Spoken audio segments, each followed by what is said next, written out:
YouTube is the de facto monopoly over an entire way and type of broadcasting video media. While the platform of an open ended video uploading site seemed like it was likely going to be the way of the future in the 2000s, now YouTube's just kind of this backwater way to broadcast content, with the exception of somebody like Mr. Beast and his game show reality TV type stuff. The most popular content on YouTube is pre-existing TV stuff, music, glorified toy commercials. Yeah. Anyway, the YouTube of today is highly corporatized, and from if you look at who the top YouTubers are, or YouTube channels, I should say at that point, none of them are what I would define as YouTubers, or at least YouTubers in the traditional sense. And when I say YouTubers in the traditional sense, I mean people getting on the platform to make videos, speaking their mind, or making small budget independent content that they created themselves. Someone who is spoken of a lot when it comes to inspiring people to make YouTube videos in the first place is James Rolfe. James has had several short films and several web series. The most famous of these web series is The Angry Video Game Nerd, which he is basically synonymous with. The Angry Video Game Nerd is a sketch comedy series centered around retro video games. Many of these videos could be called reviews or retrospectives, but overall, he seems to just more talk about video games in a loose hangout format with skits. Of course, he's playing up a part. He's not playing himself in most of these videos. At one point, he was the 8th highest subscribed channel on YouTube. James' content has declined, though, as he moved away from 8-bit, say Nintendo and Sega Master System, and 16-bit game systems, think Super Nintendo and Sega Genesis, towards more modern consoles, stuff like PlayStation 2 or the Wii. And due to some controversy surrounding some helping hands in the background with the Screenwave production company. Even if the current content he creates is not considered as good as his peak period back in the day, James is still widely beloved and looked upon fondly by almost everybody in my general age group. While I would only loosely call The Angry Video Game Nerd a review show, as oftentimes it seems that he's just riffing on games or just kind of hanging out while playing a game. The aspect of his show where he is an angry critic towards a bad game became the blueprint for an entire genre of internet content creator, what I guess we could call the angry reviewer. In this genre, instead of the person making a video where they're giving their honest thoughts on the movie or the video game or the book or whatever the character is played overly angry or cartoonish. The content of these so-called reviews is to make fun of what you're reviewing, and not particularly in an honest or insightful way. The most famous and successful of these reviewers, other than James Rolfe, is Doug Walker with his Nostalgia Critic character. Doug's original focus was on movies and TV shows that were marketed towards the children and young adults of the 1980s and 1990s. Over time, though, he exhausted this and he's expanded to just kind of reviewing movies in general. So Doug's Nostalgia Critic character is a loud, Daffy Duck-esque film critic. Doing this type of review with film or television is a lot dicier, though, on copyright grounds, since it requires showing clips of the things that you're making fun of. This required Doug to start his own website back then called That Guy with the Glasses, which is named after himself, and then it transformed into Channel Awesome. That point in time, YouTube was this hard place to reliably post your content without it being flame war flagged or taken down for copyright. A lot of people then moved over towards his website because of the difficulties with dealing with YouTube. And so Doug became this figurehead of the business that Channel Awesome became as all these people joined his website. And this, behind him, he was the main content creator, but behind them, helping him behind the scenes, were his brother Rob and a man named Mike Mashad. The content creators that Channel Awesome picked up were basically freelancers on that site who earned ad revenue through YouTube's then competitor, Blip TV. The website acted as a hub so that their videos could be found easier than on the horrible inbuilt search engine of Blip TV, and that they could kind of leech off Doug's success. The idea being that having a hub site would make it easier for them to promote each other's work as well. Indeed, it developed into a community where the various content creators collaborated and had frequent crossovers. The majority of Channel Awesome content creators were, to put it bluntly, rip-offs of Doug. In the beginning, the Nostalgia Critic was much more of a review show than the Angry Video Game Nerd was, actually. Well, as time went on, most of these people may have began as review shows, but them, and Doug included, increasingly moved into skit comedy. It is generally believed that the skit comedy, by a lot of people, is a secondary draw and a distraction to the reviews themselves, and a lot of people would say it outright made the videos worse. Nostalgia Critic's skits were generally viewed very negatively, and because he was an outline for what the majority of the people were trying to emulate in that website, then they just followed in his footsteps. Many of these reviewers made videos about movies, some about television and video games, a handful talked about music, and famously, Linkara talked about comic books. An angry review of books and music, though, I don't think that really works. Books are not a passive media. While I don't think that reading is particularly hard or exhausting the way that a D or F high school students would think that they are, there's a lot more work that goes into reading a book versus watching a movie or playing a video game. And the other thing about books is that it requires a lot more context and nuance on the part of the reader than film or video games do to its audience. So it's harder to have negative criticism be funny with that medium, especially too since it's a non-visual medium.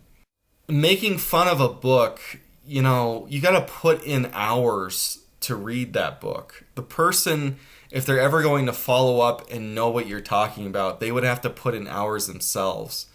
For the vast majority of people who read casually, they're just going to read what they like to read. They're not going to read something that's overtly bad.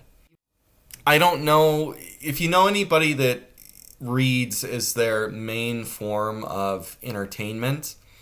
What you're going to notice is for the majority of them, they like a genre and that they read in that genre. There's a reason why people read Pulp Fiction, right? There's a reason why there's all these romantasy books, or Kindle is filled up with softcore porn erotica books. It's because people read and reread and reread the one thing that they like. And when you're talking about books, and it's so easy for an individual author to make a book compared to make a film or make a movie, it's just one person that's writing, putting in their own time. And a lot of the times when you're talking about Kindle or just anybody that writes, as long as they put it out, they're proud of it, that they're doing it outside of the profit motive in a lot of cases. So there's just this huge library of books in any one microgenre, and that you could just read through your whole life if you really want to, especially in the world of Kindle and EPUBs and so on. You're going to run out of big budget high fantasy movies. You're never going to run out of fantasy novels to read. Likewise with music, music is a very subjective medium. The quality of music is very subjective to what you like. And it's a form of human expression in art, again, like books. Well, albums will be produced with tens of thousands of dollars rather than, basically for free on the writer's time.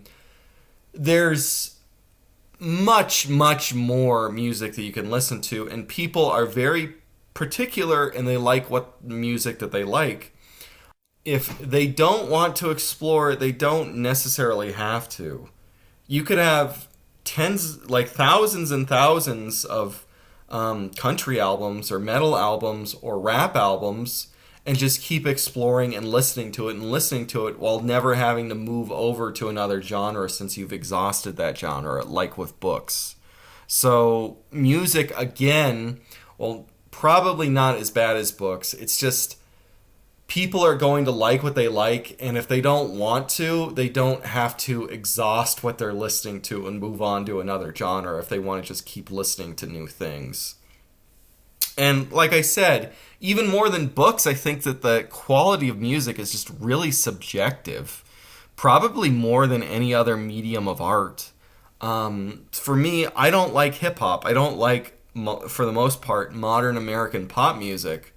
But I don't think you can argue that hip-hop or American modern pop music is any way as bad as something like The Room is or Superman 64 is. I just don't like it because it's not my taste. That doesn't mean it's bad. But with film and with video games, things can be much more objectively bad. So, yes, and when we return to me liking heavy metal, Lulu, or what's the really bad Morbid Angel album that the one with the I Am Morbid, or Saint Anger, stuff like that. Yeah, you can make fun of it as a metal fan, but it's a really narrow audience, again, compared to movies and films. So, using the example of metal, when you do this with music, what ends up happening is you either criticize music not because it's bad, but you criticize it because you don't like it. There's a guy named Mad Mike, which kind of does the angry reviewer thing on YouTube, but with metal. And he's left-wing. So what does he do? He makes fun of what he categorizes as butt rock, and then just makes dumb liberal jokes pretending to be a generic American working class person, but he's Canadian, so that's a joke. And it's just kind of offensive and stupid and extremely political and classist. And then he'll talk about Burzum, right? And he'll say Burzum's bad because it's bad because of racisms. It's not bad because of the quality of music. It's bad because of racisms, right? Let's make fun of people like Burzums because they are Nazi. Right? And outside of that whole kind of thing, if you're a metalhead and you make fun of new metal, you don't like it. Right? It's not because it's bad. Maybe it's bad in your mind because it's not Iron Maiden, it's not Morbid Angel, it's not Sepultura.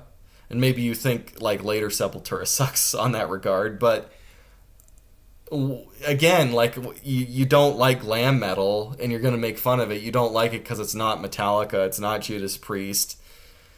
It's just because it's not what you like. That doesn't mean within itself it's bad. If I made a YouTube channel where I said metal was good and I just complained about rap albums, right? And I made fun of like NWA, it's not, NWA isn't bad. Like, it's the best rap that there is. Some of the best rap there is. Public Enemy, NWA, Eminem. If I made fun of that and just said it's bad because it's not metal, there's no point to that. Looking back retrospectively on Channel Awesome, now that I talked about music and I talked about books, and to be honest, with Lynn Caro and comic books and a lot of other artistic mediums, I think that you can only do that angry critic kind of stick with movies or with video games. It doesn't really work there. So what you'd see is that there would be Doug, and he would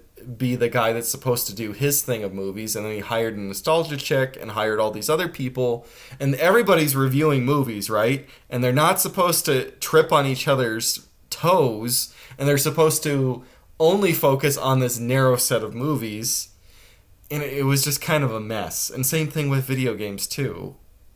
They're just kind of underwriting each other and competing with each other, and their management was also telling them not to step on each other's toes and that they had to keep to their one narrow spectrum. Now, looking backwards at the Channel Awesome phenomenon, to me, the appeal of that type of content, at least when I was a teenager, was, I think, retrospectively, it was a proxy for watching a movie. My favorite content creators on that website were Phaelus, Cinema Snob, and Dina's Film Den. They all reviewed horror movies, which, if anyone knows anything about me, I like them, I love them. With Dina and Phaelus, these were very long and in-depth reviews, which maintained much of the structure of the films, but in a condensed version with commentary. Phaelus would make fun of them kind of in a generic nostalgia critic rippy-off way. Dina, though, was unique for the website because the way that she did it was much more honest and much more naturalistic. It was like a modern video essayist. She's just talking about something that she likes and talking about how she likes it. And it's just kind of positive. And she's like, she'd review, like, say, every Silent Hill movie or every Nightmare on Elm's, or not Silent Hill game, or every Nightmare on Elm Street movie. And it was very who she is as a person, why she likes it, and it was very positive compared to this angry critic get up. And so she was kind of an outsider of the website, and I think after she went back to YouTube, she was just kind of there, and it was really weird. Moving on to the Cinema Snob, his original era when he made videos, the videos were much shorter than they are now. And the way that he reviewed them was incoherent for the comedy he was doing. It was the comedic purpose is to take this 90-minute long movie, cut it up into 5 minutes or 10 minutes, and just completely butcher the plot and make it nonsensical, and just have all like cutaway gags and everything where he just yells and calls it shit. And he was doing it with Z-grade and horror movies and just terrible exploitation movies, just SOV shot on video movies, and it was great. I really liked his original era. But as time went on, he changed his content. He doesn't review Z-grade movies. He doesn't review Italian exploitation movies, right? He doesn't review that stuff anymore. He is just a generic ripoff of the Cinema Snob now, which is weird. As a teenager at the time, I didn't have a job, and I didn't want to get computer viruses from downloading movies, right? I didn't want to use Pirate Bay. So, what was the next best thing if I couldn't afford to buy the movies, and I couldn't download them illegally, and they weren't on TV? Well, I could just watch these shortened reviews of them off of that guy with the glasses, Channel Awesome. But once I had enough money, whether from mowing other relatives' lawns or whatever, I just went to a pawn shop and bought movies, like pretty cheap, $2 at late 2000s, $2 a pop. And I completely stopped watching Channel Awesome. That was kind of the end of Channel Awesome for me. But getting back to Channel Awesome, outside of my own perspective, that content had its heyday, it peaked, and it declined in quality. And now modern YouTube kind of film analysis is pretty connected to, I guess, left-wing BreadTube.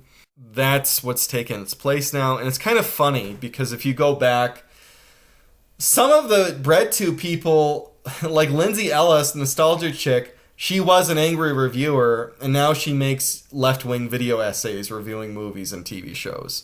She does the same thing, and she changed it. I mean, it's kind of like in music, like it was 1980s, and she was like a hair metal band. And then it was the early 90s, she changed to grunge, and then it would be like late 90s, she changed to nu metal or something. Like, she is doing like the broad genre of movie reviews, right? But she changes the way she does it in proportion to what's popular for reviewing movies at the time. She like changes her whole personality. That's kind of funny, but that's modern. You know, there's still some people, like I said before, there's Mad Mike, which tries to be the nostalgia critic kind of thing, but with metal. He has like 5,000 people for his subs. For a while, Possum Reviews was kind of this, I don't know, neo version of Angry Reviewers, and he was kind of doing the type of movies that the Cinema Snob originally did. He was doing kind of like Z-grade cinema and stuff like that, just really bad, forgotten, unknown, micro-budget movies, but he even changed. Now he just kind of does I hate modern movies, angry movie reviews of movies in the movie theater, and he's kind of stopped doing the angry critic stuff of going backwards in time and reviewing stuff retrospectively. There's still there's a handful of those Channel Awesome people who are making the same content they did back then to this day. Nostalgia Critic himself and Linkara are pretty good examples. And a lot of them just stop making online content. They're not making movie reviews or any type of online content anymore. They just did their thing back in the day and they're done. It was just kind of this fad with a lot of people in my age range. I'm I guess I'm the youngest of the millennials, maybe medium millennials and young millennials. It was kind of this fad for that age range. I grew out of it. I look back on it. It's not good. I kind of think I was just watching it because I couldn't afford to buy movies at the time or track them down. And I don't think a lot of Zoomers would have any idea who these D-list internet celebrities are. And the other thing about them is a lot of them are now more famous as lolcows than they were when they were in That Guy with the Glasses Channel Awesome. Noah Antweiler or Spoonie, that's a good example. I talked about Lindsay Ellis before, nostalgia chick, but she, besides being a bread tuber, she's also kind of a lolcow. Alison Pregler, is it Prager or Pregler? Anyway, Obscurus Lupa, she's a lolcow too.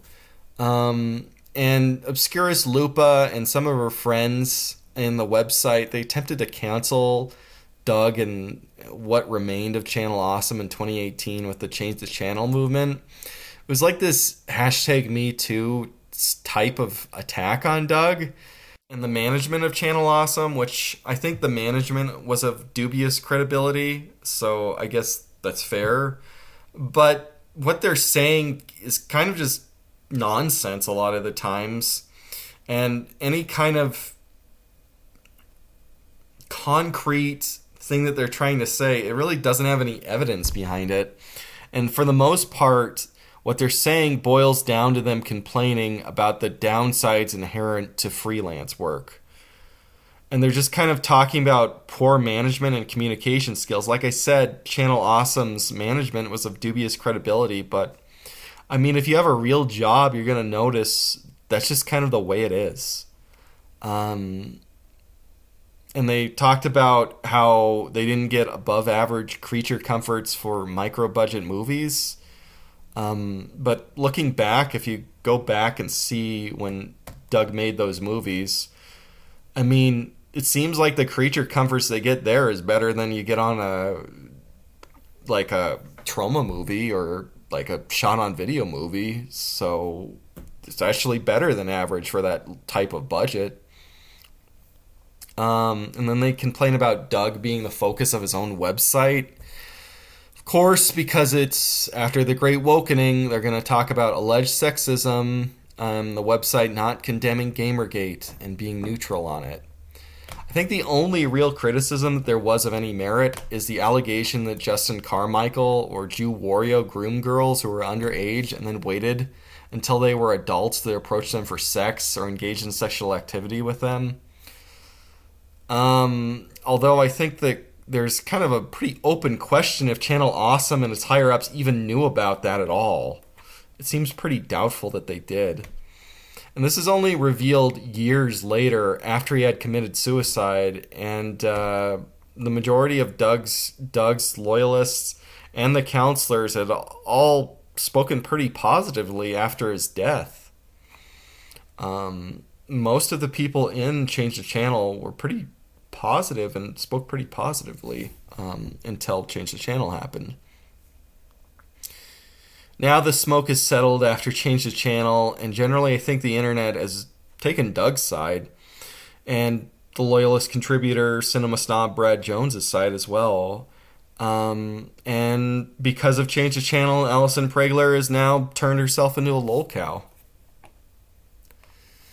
In history, though, what Channel Awesome will be known for is for a trilogy of films which Doug Walker created, and in which the most popular contributors of the website were his co-stars.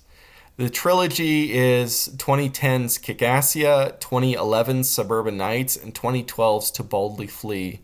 I think the first reason that these movies are going to be remembered the most is because a movie is a very easily digestible and rewatchable medium.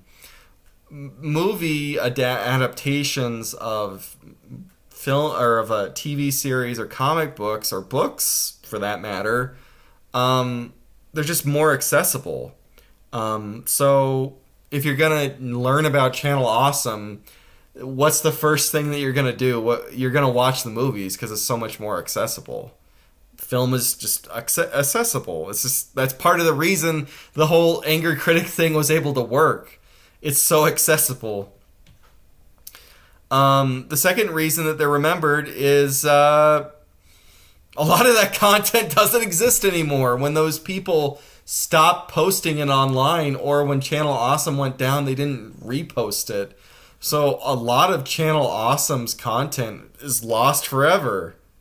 And it's just kind of this ephemeral stuff of the internet that people watched at the time when they're trying to kill time. You know, I have 30 minutes after I finish my homework and before I have to go to bed. I guess I'll watch one or two of these review videos, and then they went to bed and never thought about it for 10 years, right? It was a lot of YouTube videos, the way that we view them is very ephemeral. It's like watching a nightly newscast or something like that, like local news every night. You don't go back and rewatch that. For fun, at least. As soon as it's gone, it's gone. And some of those people, they actively deleted it or tried to destroy it. Lindsay Ellis, I think, has been going around trying to destroy everything of the Nostalgia Critic and purposely delete it and like flag it on YouTube if somebody reposts it. And a lot of the original stuff of the Nostalgia Critic and Cinema Snob, even they view it as ephemeral. The era of Cinema Snob I liked is pretty hard to track down. He didn't even archive his own stuff. Doug did.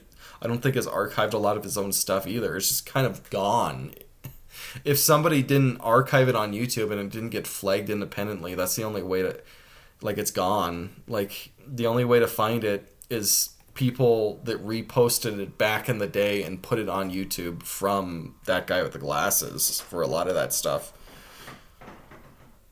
So, before reviewing each of these films, I just want to say I'm a horror fan. So, it follows that I've seen a lot of micro-budget or no-budget movies, a lot of shot-on-video movies or shot-on-consumer-grade digital movies. If you're into horror film, you end up getting into watching low-budget movies. In fact, horror is kind of the only place where there's a subculture of no-budget movies getting any coverage. The horror film genre is kind of like an underground scene, the way that black metal or death metal or shoegaze is an underground scene.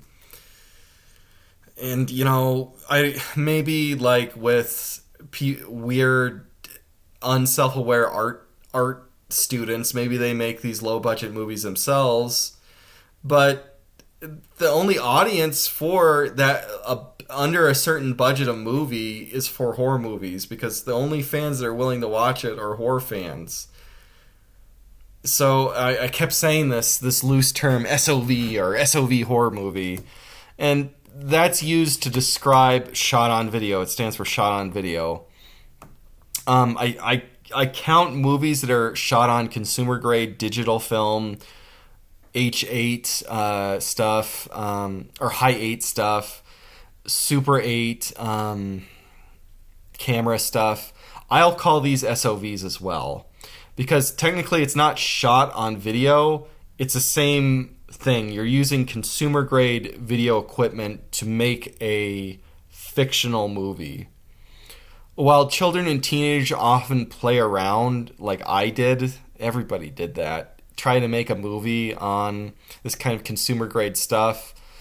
SOV films are their own unique subculture, because filmmakers who are adults will end up making these movies with no budgets, no professional actors, and oftentimes not even people that went to drama class in high school.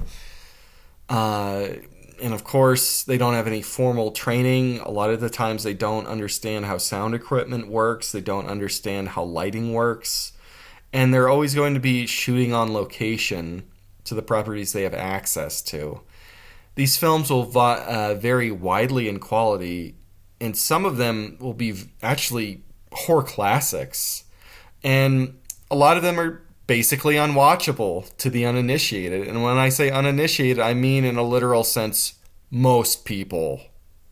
And most people are not willing or expect to watch a movie shot on consumer grade quality technology. And it doesn't matter how good the movie is, they just won't do it. I think much of the appeal and draw of this kind of film is deciphering how it was made without any access to financial resources. And like I said before, horror films, unlike any other genre, are not as negatively influenced by a lack of budget. In fact, it can be beneficial oftentimes for a horror movie to have a low budget, as it can give it this sense of voyeurism and lived-inness that only movies with a low budget can have. The lack of conventional filmmaking, making budget kind of like when you have a budget there, it creates this fakeness. But when you don't have a budget there, you don't have that fakeness anymore, and it feels much more real. Of course, not all micro-budget films are shot in consumer-grade film technology. And almost all the examples you have of micro-budget films turning out well and, getting a name for themselves are made by people that went to film school and used professional-grade technology, but with a micro-budget. And examples of these movies are The Blair Witch Project, Primer, Terrifier, Clerks, El Mariachi, you get it. Let's use Clerks as an example. It's a successful comedy shot on a micro budget. I think it's shot on 16 millimeter black and white. But it's an outlier.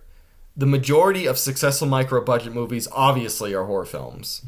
And it's relevant to talk about Clerks here because comedies are a lot harder to pull off in general, and what Doug was trying to do were comedies. When you make a comedy, it has to be funny to be successful. When you're making a horror movie, there's a lot bigger spectrum of ways it can be successful than just being funny. Regular fans of horror will watch mediocre, mid, or bad horror films willingly, probably because they're autistic and they like to explore the genre, maybe. But horror films are by definition exploitation films. And films that are exploitation films are not necessarily sold on their quality, but by exploiting something that the audience is willing to see regardless of quality. If someone likes sharks, then they are willing to watch a bad movie if it has sharks. If someone likes scenes of somebody getting killed in a violent and interesting way, they're willing to see a bad movie that's a slasher movie. With conventional films, the draw is the tension built by the high quality pacing or good acting or good cinematography. And when it comes to comedies, they need to be funny. And the problem here is that all the Channel Awesome movies needed to be funny to succeed, and they aren't. Video Game Nerd, the Cinema Snob, and a YouTube channel which is kind of angry reviewer stuff, kind of not angry reviewer stuff, but gets thrown around with this genre, if you will, red letter media. They all have backgrounds in making their own SOVs. In the case of the Cinema Snob, he's kind of ingrained in the subculture of SOVs and micro-budget horror movies before he made the Cinema Snob. And the Cinema Snob in his classic era was pretty familiar and ingrained with that culture as a character and as a series. Both the Cinema Snob and Red Letter Media made this content before they became successful as YouTubers. On the other hand, Doug doesn't really have a background in film at all before making Channel Awesome movies. He didn't have any other idea about what he was doing other than just kind of showing up and making them. These movies should be measured in regard to the quality of other SOV movies, I think, and other micro-budget films, not major Hollywood films from a filmmaking perspective. For the most part, I think they're actually mid-SOV movies. They kind of have little real skill from the perspective of cinematography or editing, but at the same time, you know, the audio isn't recorded directly from the shotgun mic where there's air conditioning and washer machine in the background cutting out all the dialogue, or the shots in the movie aren't just like pitch blackness because they didn't know that cameras needed to pick up light in order to show something that the human eye can actually see a lot better than most cameras do. So it's kind of mid-SOVs, mid-micro-budget movies in terms of their production value.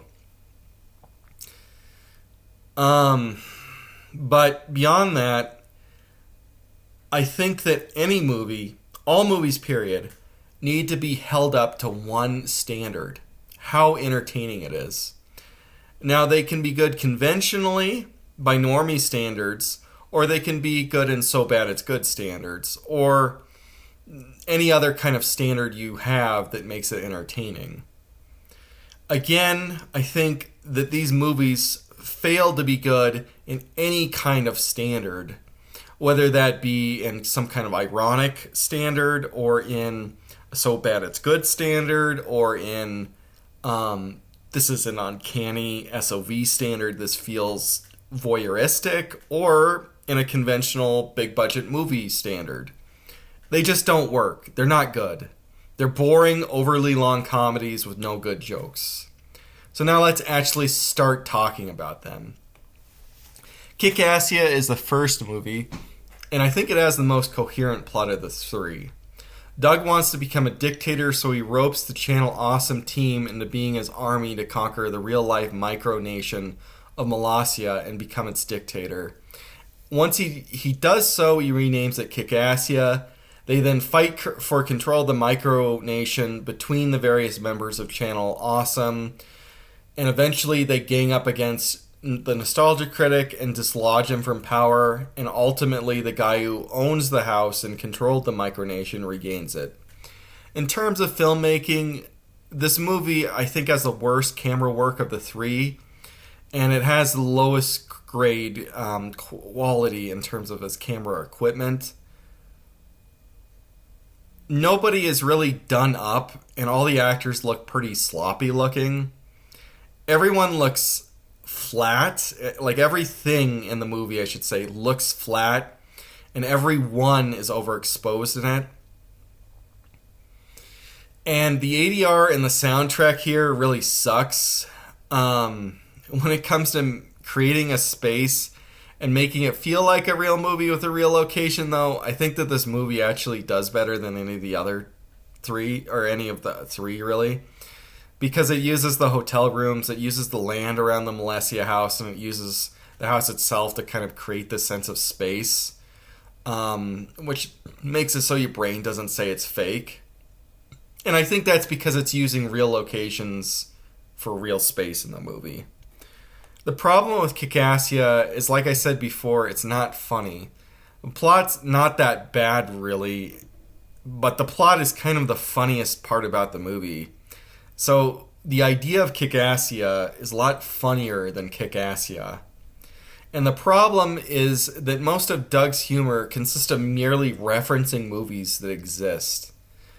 He doesn't really make any jokes, and you're just supposed to find referencing something to be funny on its own. For example, he has Linkara act like the movie version of Patton. It's completely straight, and they don't really make any jokes about Patton or the military. Doug just kind of dresses up as M. Bison and acts like M. Bison. Lindsay Ellison dresses up as Sarah Palin and acts like Sarah Palin. I guess she kind of has jokes.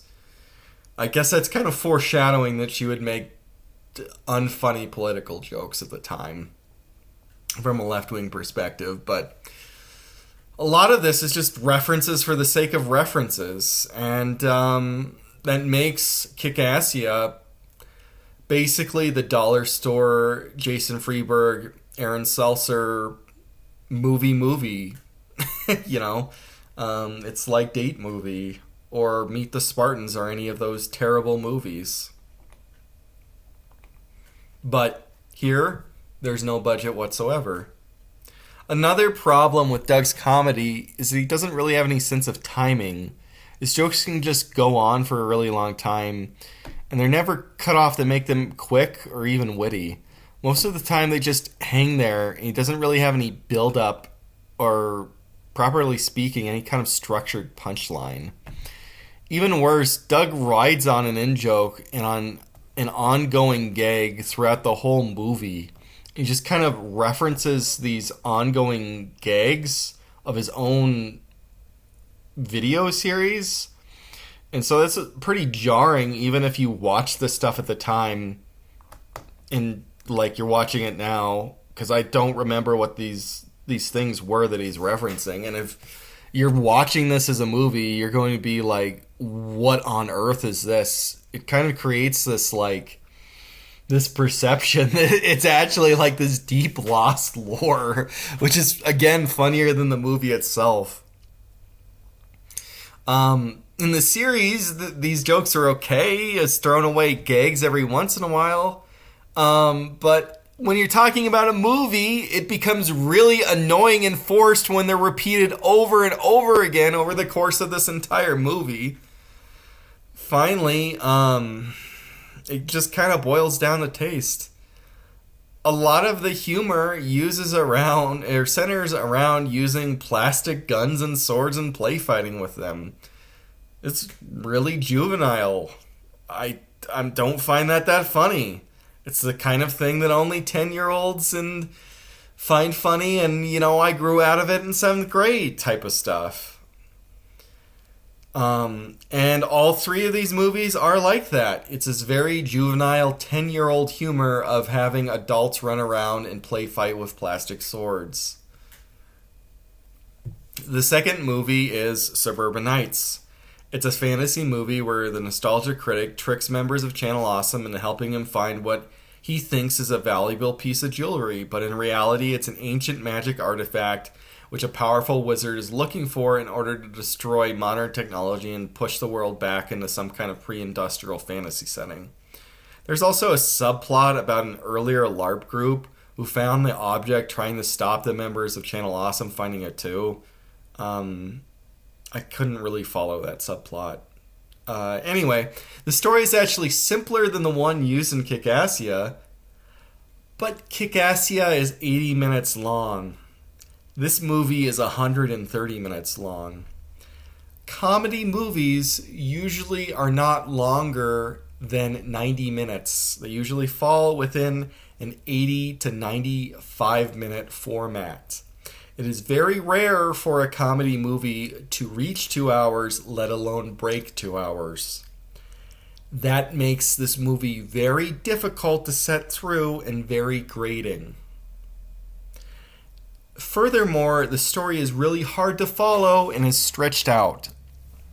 Plot points have a really long space between them, which causes you to kind of forget what is happening. Like I said, I couldn't really follow the second subplot of these LARPers from the 1980s getting lost in time and being resurrected or something like that to stop the cinema or the Channel Awesome crew. This is a major problem with these movies. 2 is that you have a fuck ton of people that you're trying to put in these movies, all these different people from Channel Awesome, and you have to give them attention to make their fan bases happy and want to watch the movie. And so what happens as a result is the movie, to give any kind of characterization, but I don't even think even characterization, to even have them have their own jokes will end up making the movie be bloated. Because by conventional movie standards, this is a mammoth ensemble. Something which is really interesting about these movies, I think, is that it took major balls on Doug's part to write other people's characters in his movie. He's juggling people's OCs, and they're going to be really touchy about how their OCs are presented and written as characters by somebody else. And, a lot of change of channel stuff is actually people being petty about Doug's viewpoint of their OCs in this movie. And they did not like Doug's interpretations of them. So you kind of actually have to respect for Doug for just saying fuck it and taking control of their OC characters and writing their OC characters independently of them and just completely taking control of them as real characters in his movie. This movie's slightly better in terms of cinematography and editing than Kickassia. It has a higher quality camera, digital camera, although much of the movie is set in people's homes. And the homes are not tidied up and look cluttered or sloppy. Obvious bedrooms is used for doubles for other spaces. And this really breaks a sense of space. And it kind of, when you do that, you break the sense that this movie is taking place in the real world. And oftentimes, I think that that's one of the biggest mistakes in SOVs.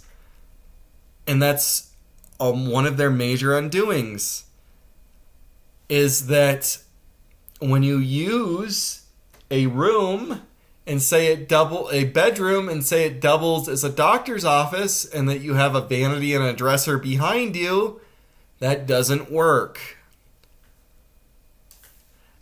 You break the sense of realism, which is inherent in using real lived-in spaces. And so it just becomes somebody play acting in their bedroom. Again, it is a dollar store Jason Freeberg and Aaron Seltzer movie. And it's kind of taken up a notch even more than in Kickassia, as everybody ends up dressing up as a character from a fantasy movie. And the comedy of the movie is that they're dressed up as characters, and by doing so, the references are just supposed to be funny. References are funny in themselves just because they're references. Despite the movie being so bloated, it actually kind of is the most watchable of the three. The problem of the bloat is also its greatest upside. Because it has all these characters, they're able to interact with each other a lot, and some of them interacting makes it funnier. Also, these movies do have jokes which land sometimes. The ones with Phaelus and the toys, I think that one lands. And Doug not knowing how to wear a dress, that one kind of lands too. that brings us to the third movie, To Boldly Flee. The absolute worst of them by a mile. Abandon all hope, ye who enter here. This movie has a 3.5 hour long runtime. Like I said before, comedy movies reaching 2 hours or breaking 2 hours are rare. A comedy movie at 3 hours is nightmare fuel. This movie has a higher budget HD camera with slightly better editing, slightly better ADR, slightly better cinematography. Other than that, nothing is improved and everything is worse. The movie takes itself more seriously than the other two, but I really have no idea what is happening. I could not explain the plot. I think part of it is how bloated it is. And again, like I said before, that was a problem with Suburban Knights, where a really simple plot was really hard to follow because there was this really long period between these plot points where it was boring and none of the plot points were referenced. So I lost track of what was going on because I was very bored. That is an overdrive here. The inciting incident occurs about 45 minutes into the movie. The main villain and the villain's actual plot and the second most important plot line do not start until 2 hours into the movie. Having an SOB movie be 3.5 hours long is unheard of, and like I said before, having a comedy 3.5 hours long is unheard of. Both of these things are almost always less than 2 hours long. That is because a keen weakness of a low-budget film is having filler. Many people are not able to watch low-budget films and find them really boring because they end up having to use filler to break it into 70 to 80 minutes to make it into a full-length film.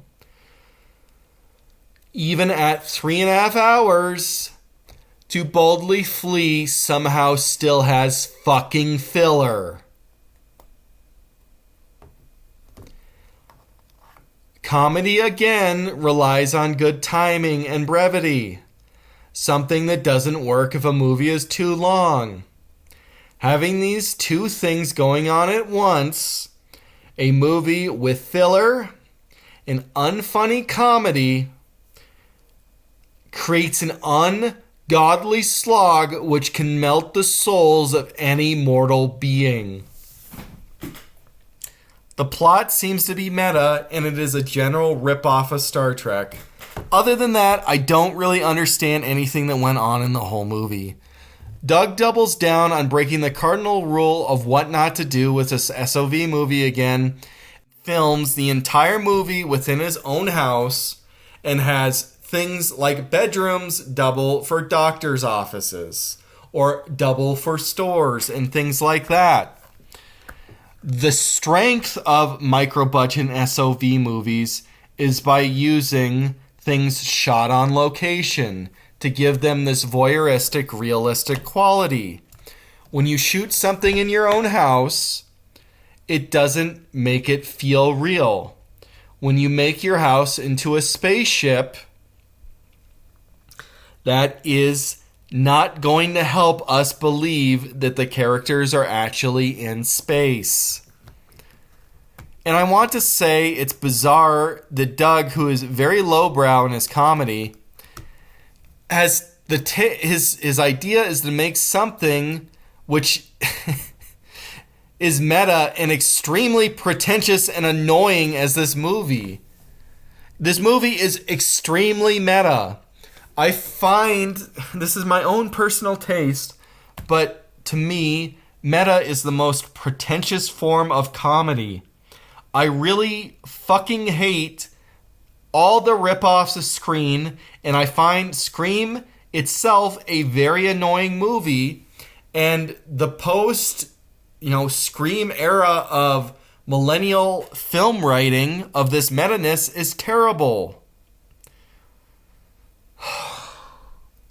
But again, I can't follow the plot, and I was completely confused, and I had no idea what the plot was throughout the entire course of the movie.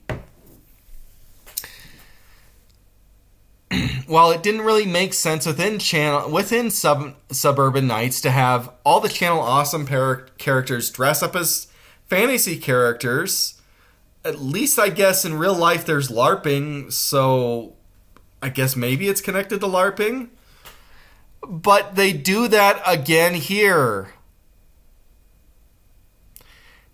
I don't know why, other than it's just sort of a tradition, I think. And again, they're just referencing things to reference them. So the characters just turn into sci-fi characters for no apparent reason. Well, it makes, again, like I said, it makes more sense in Suburban Knights because, you know, you have high fantasy or fairy tale characters, the exception of the cinema snob with playing Indiana Jones. There's a palette there. Everybody's a high fantasy or fairy tale character. Here, they're using science fiction as a catch-all genre. They are not dressing up in the genre, like the type of genre that the movie is. A space opera. No, they are using science fiction as a catch-all genre. And people are dressing up as superheroes. You have General Zod in the movie, Goku in the movie, Judge Dredd in the movie, and Solid Snake in the movie, all in a space opera. While the previous movies included the unfunny long-running joke of Doug's Matee being an angry character who has a worthless power of heart, and then having him be an actual voice of wisdom, you're like, that was hard before, but it was really annoying. This movie kind of just straight up becomes a fan film. And I'm unsure of legally how they're able to sell DVDs of it.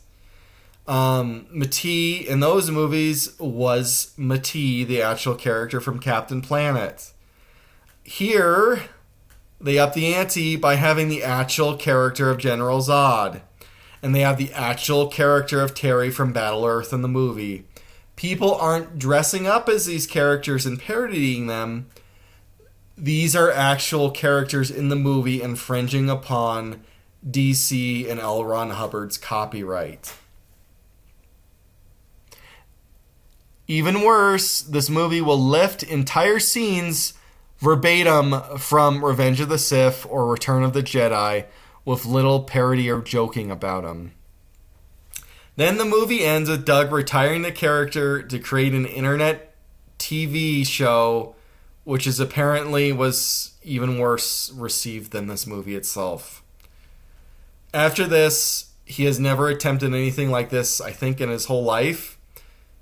Scratch that, he made the fucking Wall like remake parody thing. But for the most part, he just stuck to the nostalgia critic out of shame. So anyway, these movies are all bad.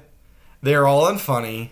After seeing them, I find it really interesting in retrospect that after watching them, Spoonie is either the second most important or outright equal in screen time to Doug in all these movies. Is co-starring with Doug, not a secondary character. And Spoonie was considered at that time to be the best talent other than Doug on the website. With all the bullshit and all lolcow stuff going on, the canceling allegations of sexual abuse, lame videos, and lots of trannies, the saddest thing to me is actually Spoonie spiraling out of control bipolar disorder that destroyed his life. After finishing To Baldly Flee and enjoying the trilogy, you know, you have experienced something that has changed you forever. It is only then that you discover that there is a fourth movie. And then you go into bargaining mode, telling yourself that you don't need to watch it. And then you force yourself to watch it anyway. That movie is Atop the Fourth Wall. The movie was actually a sequel to Baldly Flee. This is Linkara's movie. Linkara is gotten mocked for his interesting choice in women. He's gotten mocked for his plea to tell people to watch through the ads and just ignore them on his videos. The discovery of the strange porn he likes. His cuckservatism and his male feminism. His unironic use of the fedora. He has a rape fetish. And he's literally a living stereotype of the comic guy from The Simpsons. But the reality with Linkara, and you have to respect him for this, Linkara isn't putting on a show. Linkara is who he is. He is a genuine person. So the movie he made is completely genuine Linkara. There is no irony or intentional so bad it's goodness. The Atop the Fourth Wall movie gives a shit and it tries really hard. Linkara writes a dramatic plot which each of the main characters go through their own character arc in. Linkara tries as hard as possible to dramatically act, to unfortunately predictable results. He tries to have everyone who is cameoing, who is doing a cameo from Channel Awesome in this movie, play their own characters, how they actually would in their actual videos. Unlike Doug, who kind of flanderized their characters or outright changed them. When it comes to Spoonie, the nostalgia critic, or the nostalgia chick, all their skits are sideshows, which are mid at best and which you're tempted to just skip.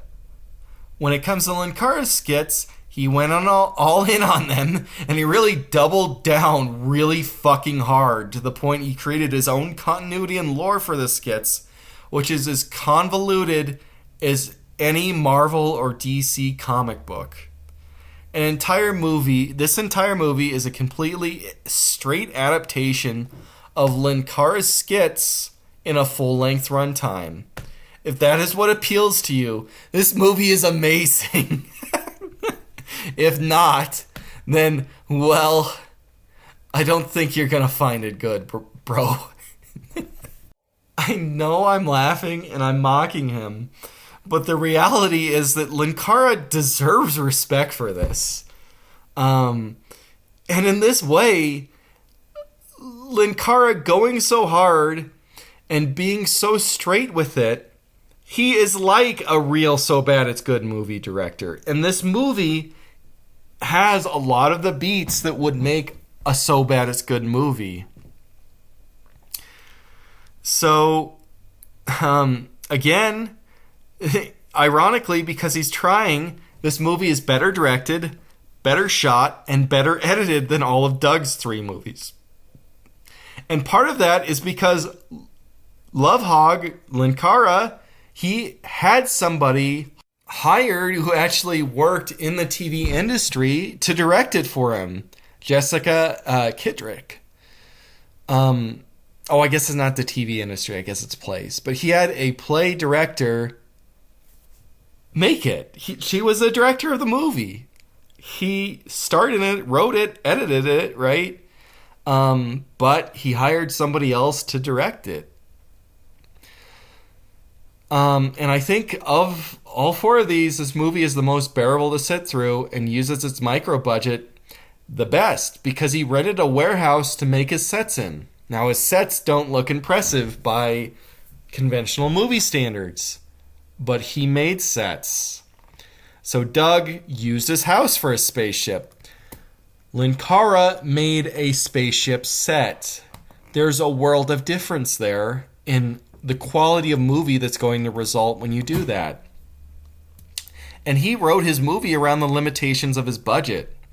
Watching this movie, you get tingles of watching an actual movie now and again. And the person who made it, they truly believe in it. That belief in oneself is refreshing and beautiful, even if what they make is not beautiful. If Linkara made more movies, he would be Tommy Wiseau, Neil Bren, or Ed Wood. He wouldn't be the nostalgia critic, Brad Jones, or the angry video game nerd. It's because he's putting his heart and soul into this movie. There's no irony there. This is what Linkara likes. And it's very eccentric, and it could break into straight up outsider art. And it's much better than anything that's ironic.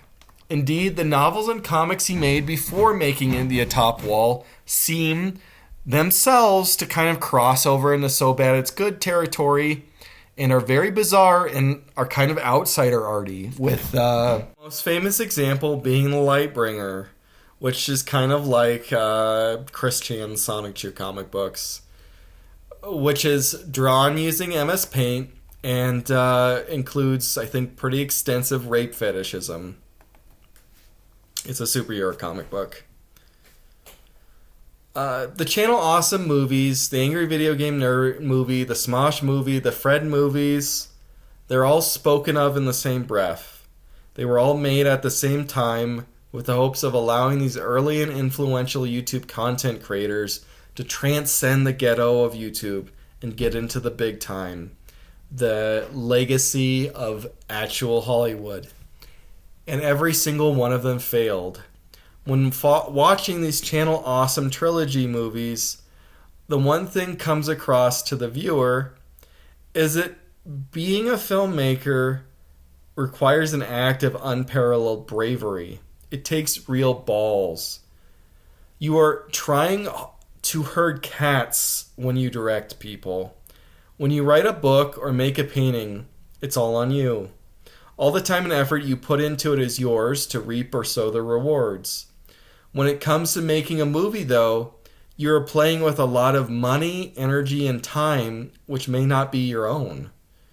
If you fail a lot of people, and you're ruining a lot of valuable resources when you fail. You may never be able to get that resources again, and you could end up in debt for your entire life if your single self-produced movie fails. You could destroy your marriage or alienate yourself from your children, the amount of money or life that you wasted on it. And each of these early YouTubers tried their hands at film and returned again after it didn't succeed to them to the much more reliable world of YouTube content creation. It just kind of gives a sense of awe and respect for low-budget, no-budget filmmakers, is whatever people may say about their movie, or however bad it may be, the amount of fortitude and sheer belief in oneself it takes to make a full-length full-length movie of any budget is something that every single person really needs to respect. And, I think I'm actually respect Linkara's effort the most here, but Doug's effort really needs to be respected. All three of these movies, even if they are not good.